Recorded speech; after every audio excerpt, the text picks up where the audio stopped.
All right. So the last time that we met, we spent some time talking about what? Who remembers? There were 3 of you here, so really I'm putting the pressure on 3 of you. Foucault. Foucault, yes. Derrida. And Derrida, very good. So we are mainly interested in, critical theorists are mainly interested in what? Power. Power, very good. And particularly when we come at it from this perspective, we're looking at how language upholds social institution. The sociolinguistic perspective, right, is what I told you is my take on rhetoric is the sociolinguistic perspective. The sociolinguistic perspective, how language upholds institutions, and thereby, from a critical perspective, how language upholds, maintains, or changes power. Correct? All right, very good. Who are we reading for today, or who did you read for today, or who read? Johnson, Lakoff and Johnson? Is that correct? I believe so. Yeah? Isn't it? I don't think so. Yeah, it's 6. Sue was for today? I could be wrong. When was Lakoff and Johnson? 6-2 was for last time. Sue was for last time, and Lakoff and Johnson are for today? Well, it says the No, 20th. Just- The 20th is Sue, correct? Yes. And today's the 20th. Well, I'm ready for the 22nd. Did you celebrate already for the 20th? Luke's the only one who, oh, okay, 2 people got that joke. 2 people got that joke. All right, so are you catching up? It's 4:20, okay. Oh, haha. Yeah, Weed. yeah. I know people have started celebrating yesterday, and I'm like, why is this still a thing? After the age of 25, it's not going to be a thing for you anymore. I promise. It will lose all of its charm, such as it is. Okay, so, Ivy, are we meeting today? No. Remind me to talk to you just at first, second after class. I have a much better idea for you on an internship that I think will fit you a lot better and will fit the internship partner a lot better. I think you guys are really hooked up. Okay, so let's go ahead and start talking about Sue. First of all, who is Helene Sue? Obviously, we read so very much. I mean, you could start off by saying something reasonable, like she's a critical theorist, and I will say, yep, that is true, no kidding. In what way? What is she specifically interested in? Did anybody read Sue? The answer is no, nobody read Sue. All right, then, okay. None of this is gonna make sense to you. I read like a little. You read a little bit. It was like a lot of feminism. It is feminism because she's a feminist. Very good. Feminism comes out of critical theory. Feminism is interested in the power dynamic for whom? Women. Very good. Wow. See how this just rolls when you just start thinking logically? Very good. For women. Very good. All right. So, Sue is obviously a woman. Her name is Helene Sue. That is how you pronounce it from what I have been taught for the past 30 years, so I'm just going to run with it. I'm assuming that's correct. She is a feminist. She wrote about how language, particularly how rhetoric, upholds the power of whom? Men. Also known as the patriarchy, right? Have you heard those terms before? The patriarchy? Okay, so rhetoric naturally upholds the patriarchy because it's written by who? What? By whom? Men. For the most part, it's been the study of male-dominated philosophy, teachings, pedagogy, language, and so on. And so that power, patriarchy being the power of men over women, and by the way, when I say men over women, I'm not saying necessarily that it's not male over female. It is that too, okay? But we're going to talk about those differences probably today. The patriarchy is specific to men over women. In other words, if you have a penis, congratulations, you're in charge. If you don't have a penis, congratulations, you're not in charge. That's sort of how the patriarchy works in its most black and white form, right? And we'll talk about the nuances of that. But Hélène Cixous was mostly interested in figuring out how to challenge that power structure in rhetoric. And does anybody know what her very simple answer is? What? Go ahead. Yes, women should write. Shocker. And in fact, she's specific. She says that women should write themselves, is how she puts it. Right? Women should write themselves. The question is, what does that mean? And the answer is a little more difficult than your book probably gave you. So let's start there. Very good.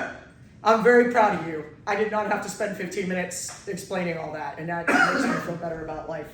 I appreciate that. Thank you. So women should, quote, write themselves. What do we mean by write themselves? Well, just saying women should write doesn't mean much, does it? I mean, there were female authors, there were women who were authors prior to this, because when did Hélène Cixous write?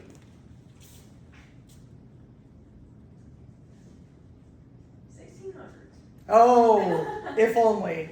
But we haven't been following our timeline very well, have we? The 60s? Yeah, the mid-century, mid 20th century, right? The mid 1900s, right? And really, when that whole movement of feminism became much more popular, much more of a buzzword, women were burning their bras, which, does anybody know why women burned their bras as a sign against the patriarchy? Why their bras? Why would we burn our bras? Let me ask you a question, and this is a personal question, but there are more women than men in the room, only by one. But still, if you had to use one word to describe a bra, what would it be? Painful, very uncomfortable, and for those of us who are older, or you guys Gen Zers, you're really forward thinking, and a lot of you have come to terms with, I'm wearing something comfortable, not like something that works for me, not something that works for everybody else. But in the time that Cixous was writing, in the time of the 60s when we were doing bra burning, they were incredibly uncomfortable. They were intended to put our breasts into a very unnatural position and a very uncomfortable one by using metal, wood, bone. Now granted, the bone corsets go back to the Victorian era. Sadly, that is still just the 1800s. So not that long before the 1900s. I mean, relatively speaking, right? A lifetime or two. Not much. So those were really difficult. Now, how many of you, particularly women, maybe men too, I don't know, have heard of the term underwire? No. Yes. No. Okay, for we women, almost all of us are saying absolutely. And what is an underwire? It's literally a piece of metal that holds up your breasts. And women are walking around every day in front of you with these things cutting into their bodies. And it is, I know, Luke, it's uncomfortable. It's as uncomfortable as it sounds. Do we make men prop up their penises with little pieces of metal and wood? No, we give them nice, comfortable velvet things to put their parts in. But for women, we've got metal, bone, and wood. Now, they get more pockets too. They do get more pockets. That's very, very true. That is very true. They get a lot of pockets. We don't get any breathable space at all. And, the women's clothing is in of itself a study in feminism. Because the idea of burning the bra and letting loose was the idea that we shouldn't have to be uncomfortable, so we look to a standard that makes men happy. Why should we look to a certain standard to make men happy? That's what women have done. That's what's up with the bustiers and the propping up and the, oh, what was the big popular thing about 15 years ago? You guys are too young to remember this, and thank God. The thigh gap. Do you guys still talk about the thigh gap? Like when you put your legs together? and you're Yes. Yes. You guys still talk about this, do you? sitting there? Used to. That there must, yeah, we did used to, yeah. Where it was a heavy focus for a long time. And I remember Angelina Jolie being on Jay Leno once, and this was right after she did the first Tomb Raider, and the poster had come out with her, and she goes, "Oh, Jay, that's photoshopped." And he said, "Really?" And she goes, "No one's thighs look like that." Meaning like that very trim in between, the thigh gap in between. She specifically, and this was back in the, oh God, maybe late 90s to early 2000s, right? I can't remember when the first Tomb Raider came out, but it was a long freaking time ago. And Angelina Jolie, gorgeous. She hasn't always been as thin as she is. Just stunning, sort of more of a Scarlett Johansson build. Very, very beautiful. And the idea that your thighs would still look like that is nuts. The idea that your thighs ever looked like that is nuts. Oh, wait a minute. There was a time when your thighs looked like that. Does anybody remember when that time might have been, or know when that time might have been? When you were a child. When you are a child. This might be, yes, exactly, Luke. That is the look on your face that I want you to have. The mortified, ick look. Because what ended up happening is that women had to become more and more girlish over time. Thinner, smaller, shorter. Breasts held closer to the body so that they looked smaller. Minimizer bras. The whole kit and caboodle. I know what you boys are thinking. Maybe even some of you girls. Come on, we like a busty person. But that's actually not, though, because that type of bustiness was associated or affiliated with, can anybody tell me? With what? Can you take a guess? When you see someone with like their bust really popping, where is it usually that we see that? Pregnancy? Sometimes pregnancy and strip clubs. Yes, exactly. It's all related to sex, and more sex. And if you could find a tiny, slender spinner girl who has a big bust, that's perfect. Because we want our bodies to look like children, except where the mammary glands are considered. It's very disturbing when you think about this, right? But that's what the sexual revolution was about in the 1960s. It was about this idea of the hypersexualization of women and the painstaking efforts that they made to be sexually attractive to the opposite sex. Interesting thing in nature. While women are propping themselves up all over the place and painting their faces and the whole kit and caboodle, in nature, which sex has to look pretty? Which sex has the brightest brightest feathers, the brightest colors, the most attractive patterns? Do you know? The males. Males have the brightest colors, the most attractive patterns, because in nature, the male has to attract the female. In human nature, the female has to attract the male. Now, that's the way it always was. By the way, just so you know, if you're sitting there right now going, that's not the way things are changing, okay? But it's a slow process. But this was one of the first recognitions that what needed to happen was not just that women needed to go out and burn bras and do all that stuff, stop wearing makeup or be more minimalized in their makeup and so on, which yes, we go through a minimalistic and a maximalistic cycle all the time.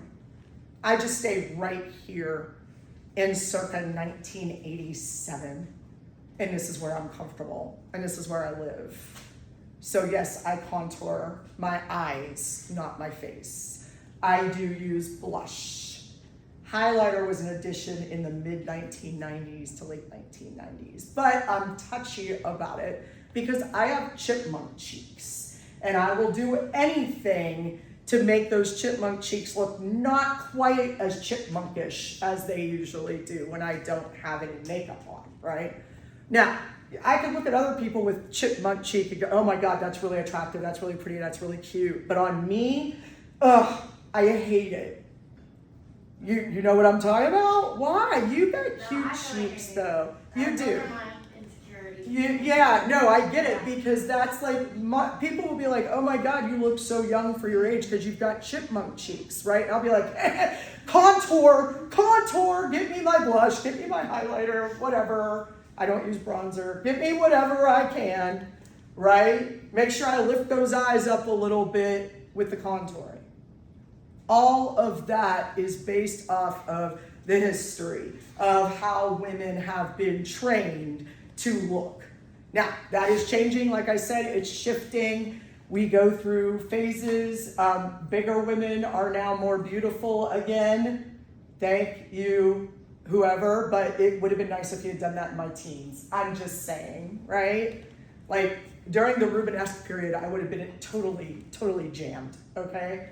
But now I'm nowadays we've got Lizzo who went and dropped like 100 pounds or something, right?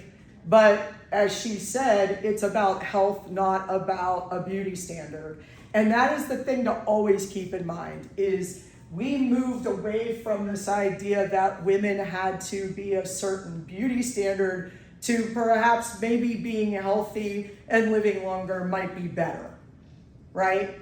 And we've moved that direction. But how did we move that direction in rhetoric? And the answer is that Six Sue was talking specifically about rhetoric in terms of writing.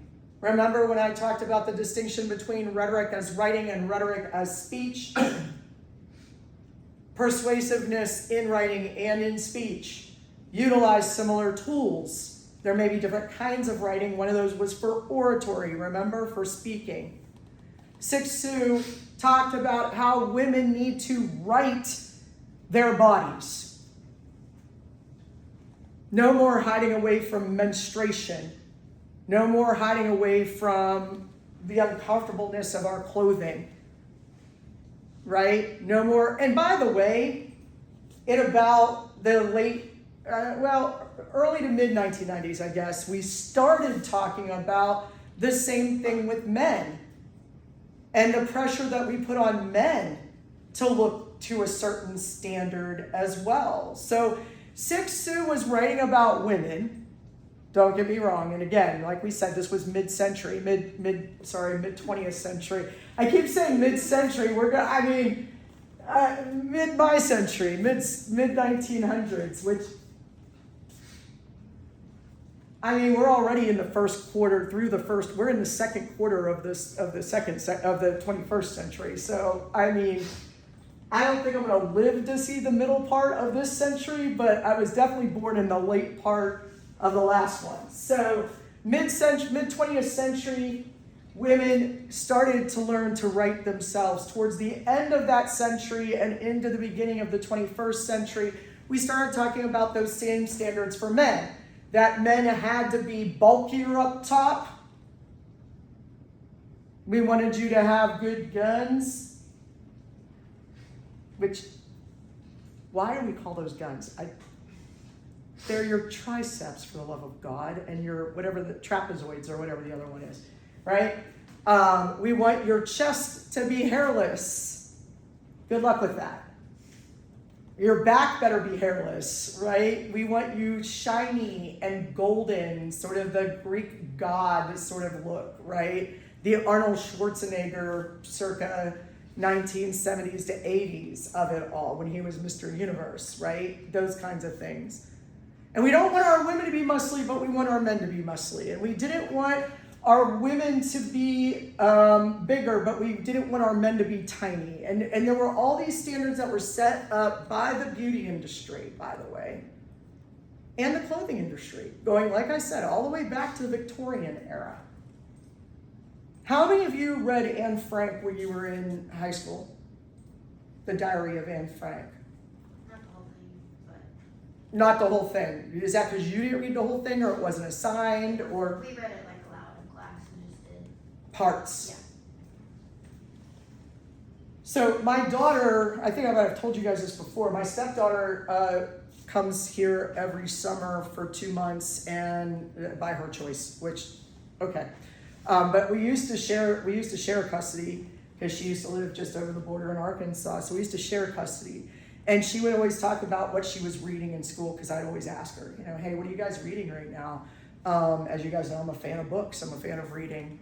And she said, well, we were reading Anne Frank.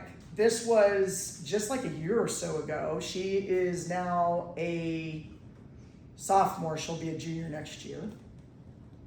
And I said, oh my God, do you remember when they started talking about like the rinsing out of the rags for the menstrual periods? And like I was going through this whole thing. And she said, what are you talking about? And I said, it was super traumatizing for me. She goes, yeah, no. She goes, I think we read edited versions of the books. And I thought to myself, well, this is taking a step back about 50 years for feminism. You can't even write about a young girl struggling with menstruation during the Holocaust? Are you nuts? Like, why would we leave that out? Why would you take that out? Don't we embarrass women enough with this stuff? But people see that as sexualization of young girls. I'm sorry, I don't find that hot, but okay. Because talking about anything related to sex, like men, I'll be honest with you, I don't know a whole lot about how your bodies actually work. Because it's not something that we talk about. I didn't know a whole lot until I got older. And then I started learning things about your testicles not descending and other things that I don't want to think about that sound incredibly painful. What? Why are you looking at me like that? I'm just confused. You're confused? What do you mean? By what? By what men go through? Yes. Because it can't be as bad as women. I mean, that's true. No, I mean, never mind. That's it. No, go ahead. No. No, it's true. It's Yeah. not as bad as what women go through. I yeah. want you to know that. Yeah. But some of the things they go through, not interested. I like don't even remember having a sex ed class. Yeah, because at all. you didn't have a sex ed class. I guarantee you didn't have a sex ed class. How many of you did have a sex ed class? I had a health class, but it wasn't. Okay, I remember. I was like, Yeah, there's a health class. Yeah. But you guys had sex ed classes, so sex ed we did in the Catholic school. You kind of did? Well, it was homeschool Christian sex ed. Oh, okay. So don't ever get close to a female because then you'll get her pregnant if you do. Yeah. On behalf of the fact that you are a male. Did you teach this class? Yeah, I did. It's funny because in Catholic high school, we actually had a sex ed class and we had a lifestyles class. We had two, and then we had a health class. We need that. Yeah, it was super helpful to me, but we didn't talk about boys' bodies. We talked about girls' bodies and how we can get pregnant and how that works and in excruciating detail. But I didn't know anything about men's testicles or non-descending testicles or getting your testicles stuck or apparently this is a thing. or how badly it truly hurts when we kick you in the nards. Like, Luke has no idea what I'm talking about either. Okay, His eyebrows went all the way up to the ceiling and he went, Why? Because we don't feel the need to, what's the word I'm looking for here? That's crazy though that you really only talk about women's bodies, but it's like the most understudied. Women's? Yeah, no, and I think that that's part of the reason why. But at the same time, it was also, if you got pregnant I went to a Catholic high school, so if you got pregnant, that was on you. Right.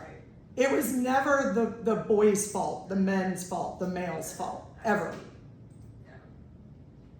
So if you understood women's bodies, then you wouldn't get pregnant. As long as you don't understand men's bodies. Again, patriarchy. The Catholic Church is known for its patriarchy. I mean, come on, the Pope is male. The priests are male. They can't get married. But we know what they did with their thoughts. Right? So, it's pretty amazing that no one really talks about the fact that there's a bunch of nuns out there who can never have sex. And by the way, in the Catholic practices, I don't know if you guys know this or not still, but the priests get paid. The nuns do not. Nuns take a vow of poverty, priests do not. So there's still mechanisms for patriarchy in our societal institutions. But yeah, Oh yeah. I mean, do women still make as much as men yet? No. On average, we have lower paying jobs, mostly because women are willing to do them. We're willing to do more for less. And women who ask for more are considered what? You mouthed something. Like greedy? I don't know. Greedy, Feminist, but in like a hardcore version of it. aggressive, Yeah. masculine. Yeah. And Lord knows that's not sexy. So women could not ask for money, and if they did, they were too masculine. They were butch. They were clearly feminazis. Probably one of my favorite derogatory terms of the mid-century. What's that? That was the word I was. You're going for feminazi. That's what you would hear. Dude, I was called it so many times. Why is it not okay to say it, right? Yeah, I get your reluctance though, because it's not a nice word. And we all know that language that we utilize in certain ways. Well, here's the thing. Oh, that didn't sound good. It's been making that noise, but it's You sure? Yeah, I think it's cracking, like your case is cracking. yeah. Okay, you're all right? Yeah, Okay. it's good. That was very disturbing. It was a computer though, not a body part, so that's good. Because we all know computers don't have feelings, and that's important to keep in mind. The idea that if we use the language, like the N-word has gone from being the former word used to describe ignorant people of color, people of or black and brown people, from that to the N-word being Nazi, which was a legitimate political party, by the way. That's like saying that the word Democrat can no longer be spoken or Republican can no longer be spoken. Like, that's nuts. But is it just that the words are being used, or is it how they are being used? And that's what Six Sue's point is here. It's not just that the words are being used, although that's the first step. Women writing about themselves, about their bodies, women writing that experience, the experience of being a woman, is the first step. Then we can nuance how we write about it. And that's why I'm saying there's like progress that has been made, right? Because women used to come in two types: sexy and lesbian. By the way, the implication there is that lesbians can't be sexy. I've met some hot lesbians. I don't know about you. Yeah, there's a few out there.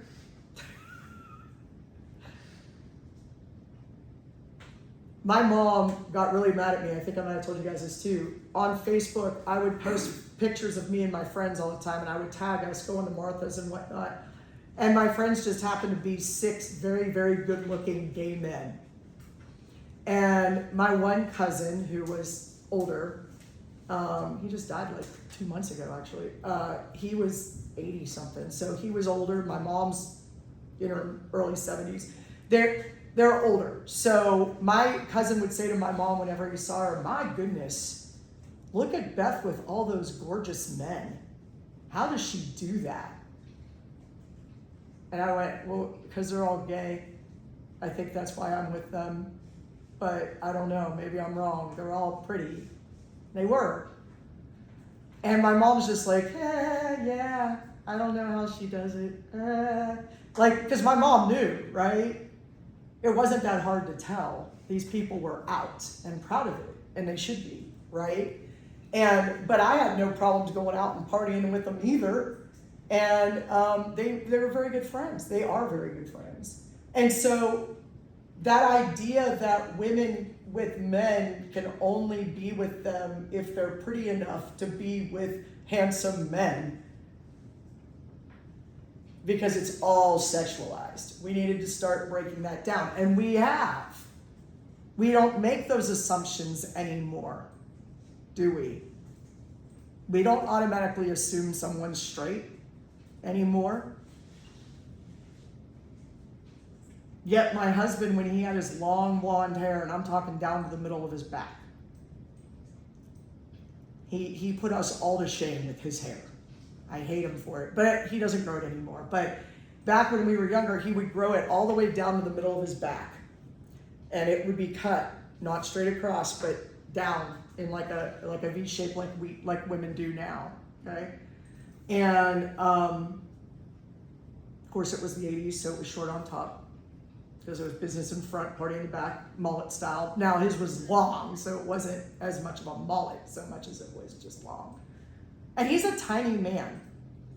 Granted, he was tinier back then, but he's tiny anyway. And he has what my mother would call a slight build. And back in the 80s, you would wear the bomber jackets all the time, no matter what type of weather it was out there. You've got your little bomber jacket on, his hair hanging all the way down. And, he's this little guy. And he's 5'11" or 5'10" or so. So he's not short, but he's very slight build. And he would go up to a bar and he'd be standing there waiting for his drink. And a guy would come up behind him and be like, "Hey there, little lady, can I buy you something?" And he would turn around and be like, "Sure." And that was seen as inherently negative and bad back in the 80s and 90s. Whereas now it's like, who cares? Like, you go up to someone and look at their face before you make a comment like that, I would hope, right? And try to see who they are for who they are, not just their ass. I'm trying to explain to you the history of when Sik-Su was writing. And I realize now more and more that she wrote before I was born. And that is becoming older and older and older now. Whereas, it was, 20 years ago. 30 years ago. Now it's like 60 years ago she wrote. And you might think that that wasn't necessary, except it was. Now she writes specifically about one character. Who is the character that she writes about? I'm ready to blow your minds. You ready to have your minds blown? Is it Medusa? It's Medusa. Yeah, I mean, the title of the work is The Laugh of Medusa? The Laugh of Medusa. Every statue of Medusa has her kind of looking evil. Now, who is Medusa? Do you guys know? Okay, who is she, Luke? Or somebody? I didn't mean to call you out there. No, it's good. It's like, is it Greek mythology? It's Greek mythology. I think she like slept with Neptune. Mhm. That's like a curse. She had all these snakes on her head, and she was cursed. Like if you look them in the eyes, then they turn to stone. Okay. So let's think about this for a second. She slept with Neptune, so she was cursed. She was cursed to have snakes for hair.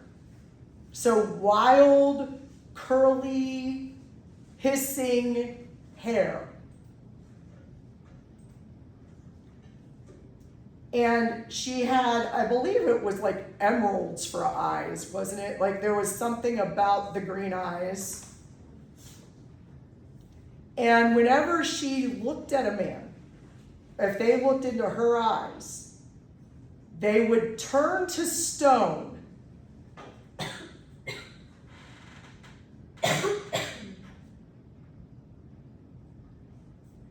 No comments? Now, I know you want to say, come on, say it. I know what you're thinking. You have the grin on your face, so I know you know what I'm thinking. You know what I'm putting out there. It's just silly. It's not silly because it's accurate. Whenever we talk about turning a man to stone, gentlemen, what happens to your bodies when you're sexually aroused? I'll leave it at that. We don't have to answer. So she was cursed to make men, and they would die. So, I mean, obviously, if you're turned physically to stone, you die. This is a metaphor, everybody. Okay. A very literary, metaphoric story. But she was cursed. What's the matter? That's nothing. Yeah, a very literary, metaphoric story, yes. A very literal, metaphoric story would not work. But a literary, metaphorical story does work if you think about it long enough. It'll make sense in a second, I hope. And whenever they picture her, she's a Gorgon. That's the name of the monster that she is, a Gorgon. They picture her with her mouth wide open as if she's screaming at the men in her wake that she is going to turn to stone and murder, essentially. But what if instead of a scream, it was a laugh? What if what she's really doing is laughing maniacally at what she's able to do? Imagine being able to manipulate men with sex. Oh, wait, do we have to imagine that? Isn't that what this is all about? That women can turn the hypersexualization on men by turning them to stone and making them unmovable? Manipulative? It's manipulative. We can manipulate men this way with sex. Have you not? Is this not a story as old as time? Women manipulating men with sex. Is this not a trope? Do you guys never hear about this? Why do you all look at me blankly? Have you never heard of women controlling men with sex before? No? Yeah? Okay, thank you. I got like 3 half I don't know what you're talking about, Dr. Dudash. This is a trope. Romeo and Juliet, for crying out loud. What? Never read it. You've read it. Never read it. Oh, fair. You know what? It's not very good. It's definitely not one of Shakespeare's best. I hate you. Well, I don't hate Shakespeare, but that one, we could do without. And again, another one with children. There were 14. And they killed themselves. I'm sorry, trigger warning. They unalived themselves for each other because somehow that made sense. There was actually bigger commentary on socioeconomic status and the politics of Italy, but that's beside the point. So what is the point? If we write Benjamin's like, yeah, what is the point? If women write their bodies, we can demystify the mythic idea of women's bodies being a curse, of hypersexualizing, of upholding the patriarchy by women being demure and passive and putting on the makeup for their men and staying at home and doing the chores and taking care of the house. All of that was coming out of the 1950s sort of repression of daddy knows best or father knows best. I said daddy. Father knows best. I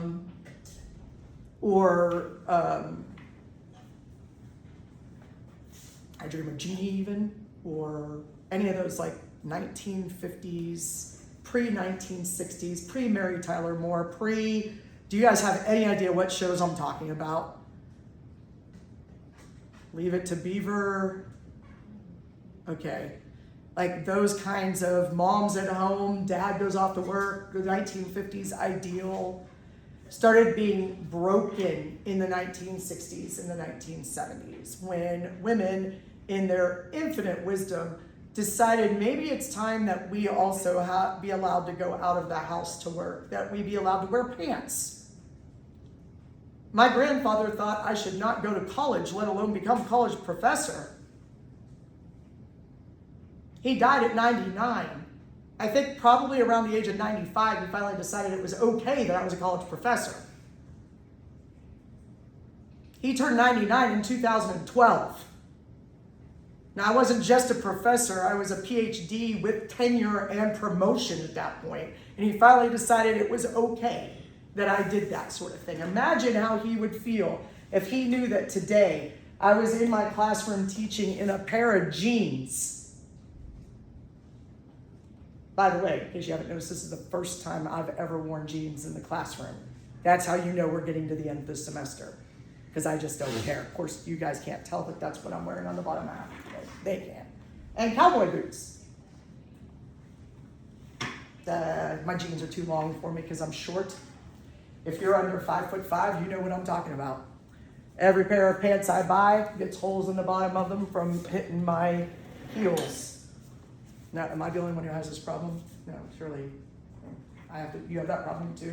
Just cut them. Just what? I just cut them. Yeah, I need to cut these. The sad thing is, these are less than 2 months old. You would think I could keep them from, but you know what? I've just gotten used to it. Now I just walk right on them, because who cares, right? My mother would be mortified right now. I hope my mom doesn't watch this video. She won't. But like the idea that I would wear this outfit in this classroom, but it's the end of the semester, isn't it? Do I get some leeway for that? Is it okay that I am wearing jeans today? What makes it okay? Free country. It's a free country. That is true. As of right now, still, yes, we are. No, you didn't have your hand up? No, Okay. What else might make it okay for me to wear jeans? Like I'm wearing jeans. You're wearing jeans, so that makes it okay. That's fair. Yeah. I didn't see an issue with jeans on teachers in the first place. So. You never saw a problem with jeans on teachers. That's fair. I don't think the quality of what you're saying is impacted by what you're wearing. The quality of what I'm saying is not impacted by what I'm wearing. Fair. Excellent. All good answers. And hopefully that is true. Hopefully I establish enough credibility with you that by the time I start wearing jeans, you don't even notice. That's the point, right? I'm not wearing clothes to make you look at me. I'm wearing clothes that hopefully won't distract from my message, right? That's the idea. So when people in COM 115 ask me, do we have to dress up for our speeches? And I say, well, yes, it would be nice if you were professionally dressed. And girls come in their clubbing heels and their short skirts, or guys, equally distracting. Makes it difficult, I did have one guy who came in once, I was teaching somewhere else, he full-blooded Italian, so like he had the shirt like down here with a gold chain and like fur coming out. Very distracting. Takes away from the message, doesn't it? if a person can't walk in the shoes that they're wearing while they're giving a speech, that gets a little distracting, doesn't it? If you're afraid you're going to see the color of the person's underwear when they're speaking, that's going to be a little bit uncomfortable and distracting, isn't it? If the chest is opened up, but you're like, dear God, don't have anything fall out, right? That's distracting, isn't it? And like I've told the story before, Britney Spears one time when she was about 18 was saying, I don't understand why 35-year-old men come to my shows to watch me dance. It's gross. It's disgusting. Dude, you've got a bare midriff and you put a belly chain around your body and hook it to your belly button. Aren't you trying to draw attention there? Seems like that's where we're trying to draw the attention to. And in the Laugh of the Medusa, the question is, what are we paying attention to? And why are we paying attention to that thing? And so, screw underwire bras. Be comfortable. Of course, we could take that to a degree that it gets really, really bad, can't we? When you guys wear pajamas in class, that is distracting to me. Thank goodness that fad went away about 7 or 8 years ago. Thank goodness. Thank goodness. Because when people were coming in full-footed pajamas to my classroom, it was very difficult to keep a straight face and still speak with some level of authority. Okay? I thought it was hilarious. You've got to be kidding me, right? So now you all come in here. I never notice anybody like dressed so poorly or so well that it distracts me. You did wear that suit the one day and I asked you about it. By the way, how did your speech go? It's today. Oh, it's... Oh, I have to go home and switch.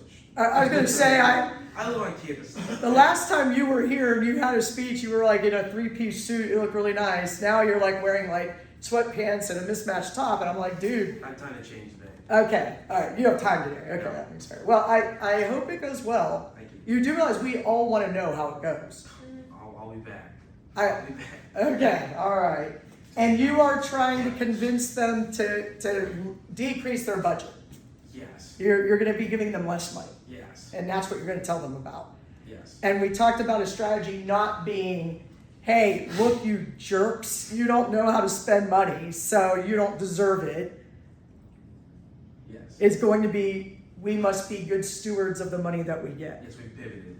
That's how you pivoted? Okay, good. I mean, I didn't want to tell you to pivot that way. I just merely suggested it. I pivoted by bringing up historical data, comparing it to current data. Very good. Yeah. Okay, see, statistics Evidence-based.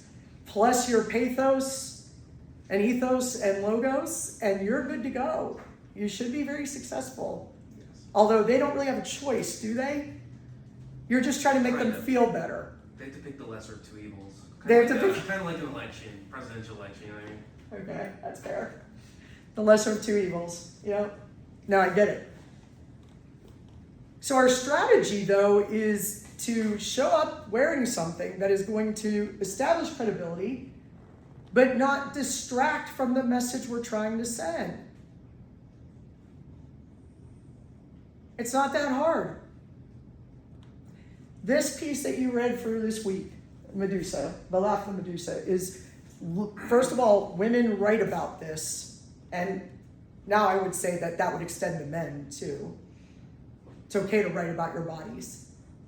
It's okay to say this feels inadequate, or the standard should not be what it is, or whatever.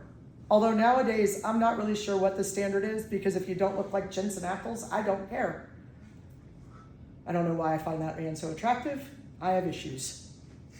You know why I find that guy so attractive? Oh, okay, good. All right, that's fair. I'm a straight guy. Well, yeah, it's hard not to find him attractive no matter what you are. Gay, straight, whatever. Queer in any way, shape, or form, people still find him attractive. And that's what's so funny about it is like, and I don't just find him physically attractive, his personality is killer. Right? He's the triple threat, man. Did you ever see that man dance? He could sing, he did tap dancing, for crying out loud. He can sing, he can dance, he can fight, he can be funny, he can be dramatic. When he cries, I want to cry. No, that's not true. I never cry. I'm a Gen Xer. We don't have feelings. But the point is I'm tempted. I'm tempted to think about it. I am completely objectifying that man right now. Look at me go. But I can add into that there's much more to it than just a physical appearance. Right? I can add into that. I mean, I obviously didn't marry my husband for his looks. He didn't marry me for my looks, clearly. Right? And so it's not about like the physical. What if what Medusa's doing is laughing because of the power that she has with her words? Imagine the answer to that question. And that's what Siksu asks us to do. All right. Now, questions about Siksu and how feminism is related to power. That's probably pretty obvious, okay? One of the biggest criticisms that you'll hear about feminism, and by the way, this is one I would have made, I don't make it anymore. My feelings about feminism have changed dramatically over time.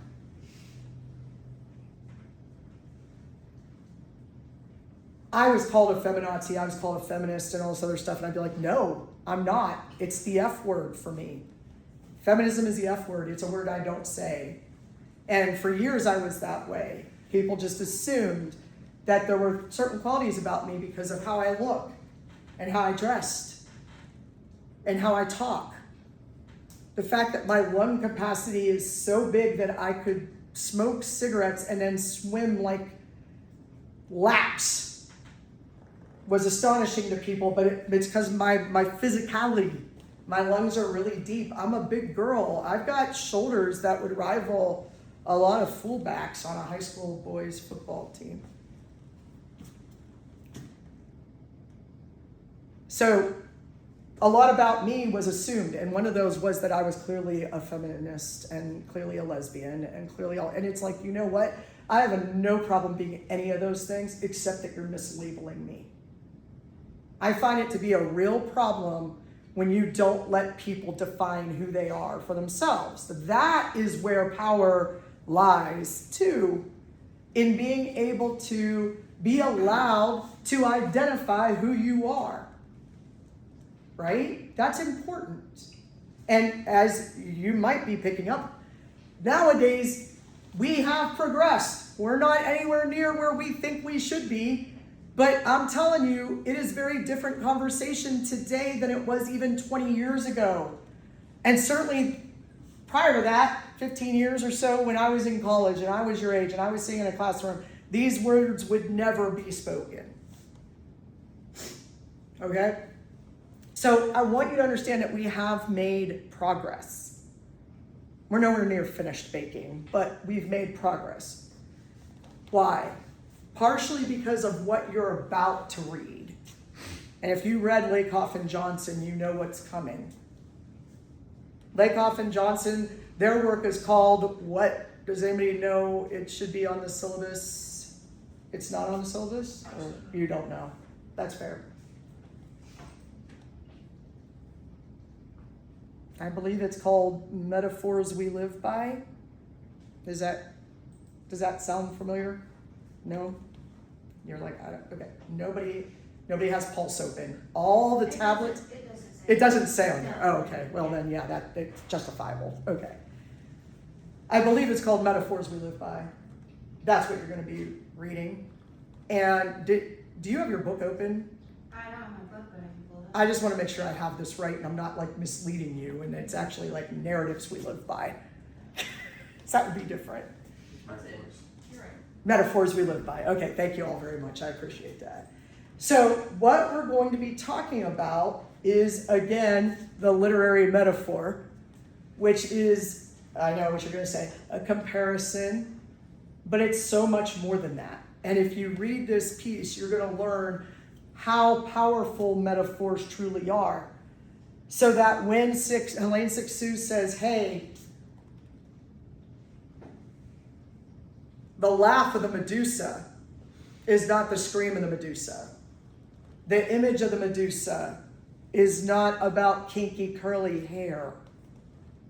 It's not about turning men to stone. It's about manipulation and the ability of women to do that if they want.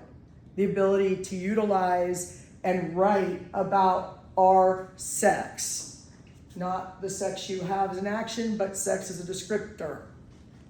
Now, I told you we could talk about the nuances of that, and so I'm going to spend a few minutes talking about the nuances of that. The difference between men and women and male and female is what? Genetics. Sure. Genetics definitely plays a role. Did you have your hand up? No. Oh, I'm sorry. I was just calling on you in the Socratic method then, wasn't I? Apologies for that. Sex is biological. It's genetic. It's your physical makeup. Right? Gender is a social construct.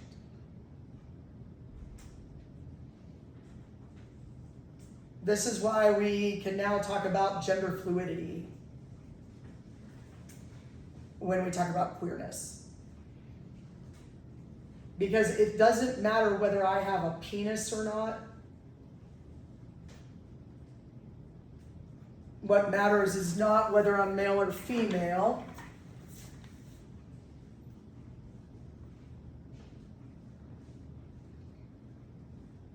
What matters is whether I'm masculine or feminine, doesn't it? And these two words, would be nice if I spelled it correctly. These two words get us into trouble because who's supposed to be masculine? Men. And who's supposed to be feminine? And if you cross those lines and you say, oh, you're an awfully feminine character and you're a man, that is in the late 20th century seen as an insult. And if you were a masculine woman, that was seen as an insult.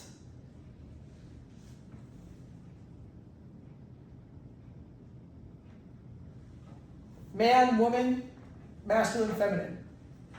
Male, female, masculine, feminine. So whenever people ask, can a man have children? Imagine the bind that puts me in. Because I've already told you, I can't have children. I can't bear them. Never was able to. Does that make me a man? We can all shake our heads and say no, but I'll tell you one thing it did make me during my teens and 20s and early 30s. Less feminine. Make sense? So, what are words if they are nothing other than metaphorical? So imagine man, woman, female, male, feminine, masculine. They're metaphorical in our minds. And we can create them to be whatever we want them to be. And nowadays, luckily, we're changing how we talk about that. So my friend Owen looks like Jack Skellington and has the personality of Just Jack on Will and Grace. Does anybody know who Jack Skellington is? Okay, you know who Jack Skellington is. Do you know who Will and Grace are? Or Just Jack from Will and Grace? Okay, that breaks my heart a little bit, but there. It was before you were born, I think. Jack was an incredibly overtly feminized and caricature of a gay man in the television sitcom Will and Grace. Played by the awesome Sean, I'm not going to remember his name. That's okay if you don't know it. He's an amazing writer, is what he's known for now more than anything. Sean Hayes. You know that name? Anybody know that name? Sean Hayes? No? Okay. A flamboyant gay man is the character that he played. And my friend Owen he looks like Jack Skellington and he acts like Jack. And he was so overtly gay. And we would hang out all the time when I was living in Columbia, Missouri for my PhD. Get yourself comfortable there, boyo. Geez, Ivy, I'm sorry. He's just like full spread it, like out in front of you there.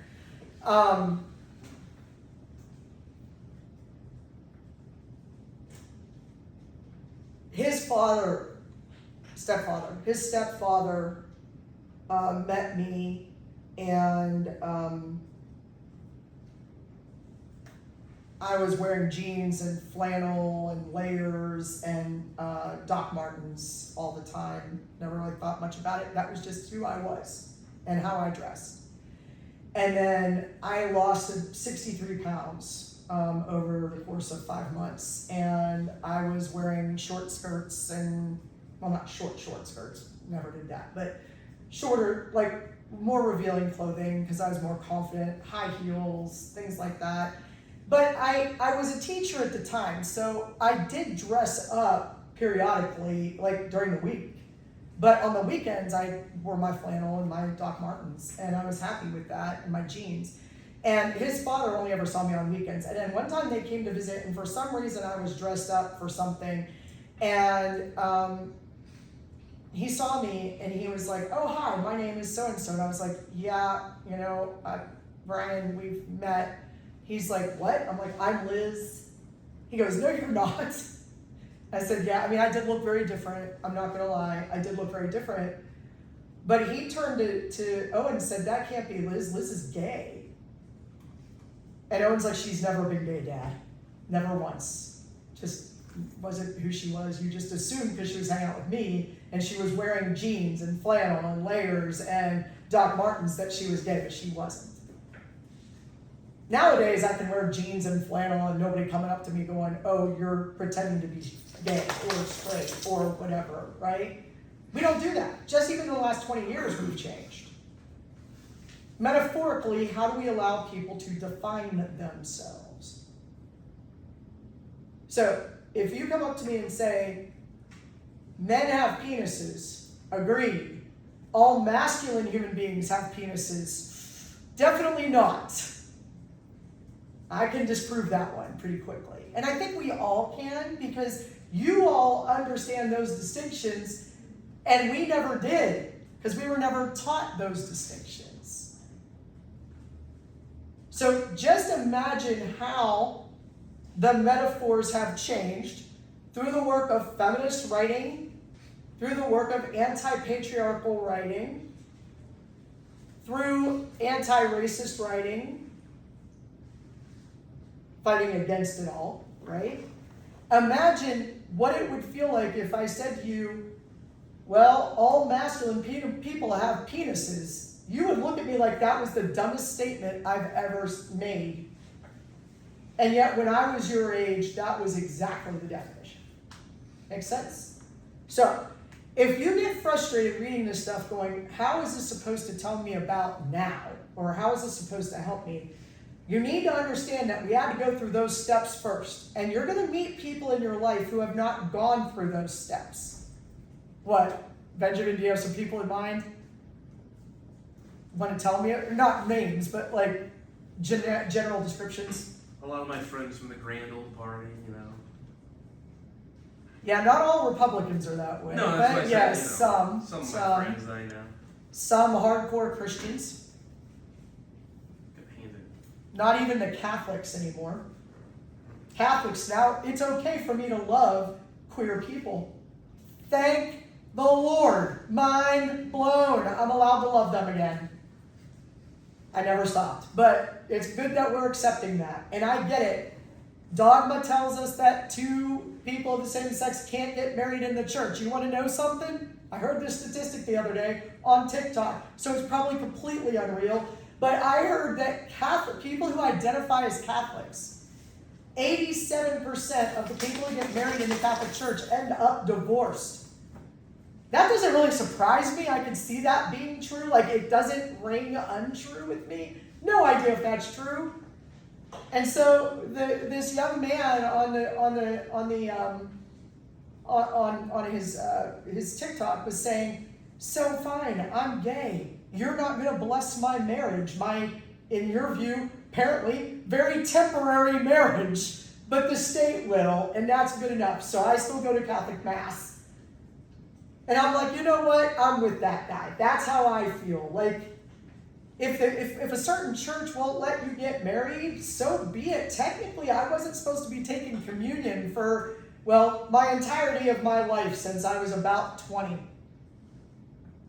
Technically, dogma would suggest I wasn't allowed. Just because you can't see it doesn't mean it's not there. Right? And I was like, oh, good, I get to love queer people again. I've always been allowed to love queer people. That is a choice we're allowed to make, metaphorically and literally in our daily lives. We're allowed to define who we are. What's not okay is for other people to define who other people are. And that's why when people say we need to take books out of libraries, when people say you have to heavily edit and redact a classic novel like Anne Frank or 1984 or The Red Pony, take your pick, Grapes of Wrath. When you say we have to somehow redact that or edit it because people shouldn't be allowed to see it, because I don't think it's okay for them to see it, what makes that okay? And that goes all the way back to the fight against the dictatorial nature of the patriarchy. Because the patriarchy is no longer just men over women. It's also now a leadership style. Just like the matriarchy. Matriarchy isn't a good thing either, guys, gals, and others. It's not. It's not okay. None of it's okay. To tell somebody else what their values should be is not okay. Now, this is a long way from John Locke's agreement on the social contract, right? That idea. But we were talking about things like it's not okay to harm other people. So it's not okay to murder people. That's not dictating a moral value. That's saying you're not allowed to take something away. Right?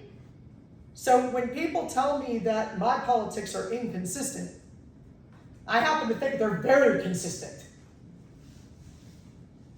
Because if I'm going to be a person who defends life and believe it begins at conception, I'm not going to allow for the death penalty either.